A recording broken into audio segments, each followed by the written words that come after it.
Alright guys, this video tutorial is going to show you how to annotate using Diigo's annotation feature. You know that you're ready to annotate once you have your 3 or 4 umbrella questions and each one is color-coded. You cannot begin annotating until you have all of your questions.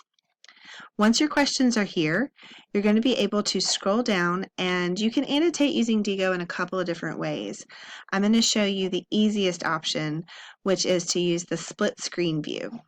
So you're just going to click right on your link, and that's going to bring up your source right in the side panel. And you can scroll back up and have your questions side by side with your source. Remember when you're annotating that you only want to highlight and paraphrase something that answers one of these 4 questions.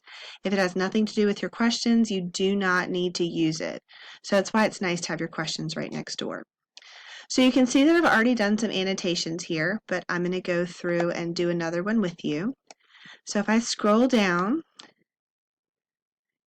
and find something that I like, I can then use it to annotate. So I've got this section right here that says Visit Historic Crete. The island of Crete in Greece has a long history. It was once home to the ancient Minoan civilization, which predates Greek civilization. So this seems like something that maybe can answer one of my questions. So I'm going to click and drag my mouse so that I highlight this. And then I have to choose my highlight color. Now remember, you're choosing your color based on which question it answers. So this information about Greece doesn't really tell me anything about how to prepare for international travel. It maybe tells me what I should do with my time in Greece. It definitely doesn't tell me anything about money, how much I should plan to spend. And it might tell me about what Greece is like. So I could choose pink or blue for this one. But if I look at my little bullets underneath, I see that I have landmarks to visit. And so that seems like the most sense. So I'm going to make this a blue highlight. Now if I just leave it this way, what I have done is quoted my source because I've taken it word for word. And remember, you were only allowed to have 2 quotes per source. So what I want to do now, since I don't really like the wording of this super a lot, I'm going to go ahead and click on my highlight, and I'm going to click the button that says Add a Sticky Note. And this is where I'm going to type in my paraphrase of this. So I can say, Crete is an island that has a lot of historical significance. It is the place where an ancient civilization first began. Once I hit save, notice that I now have a little dialog bubble right there, and I also have a new dot over on the side. If I go back over, and sometimes I have to hit refresh, but if I go back over to my outliner, I can now hover over top and see that I have that annotation right here.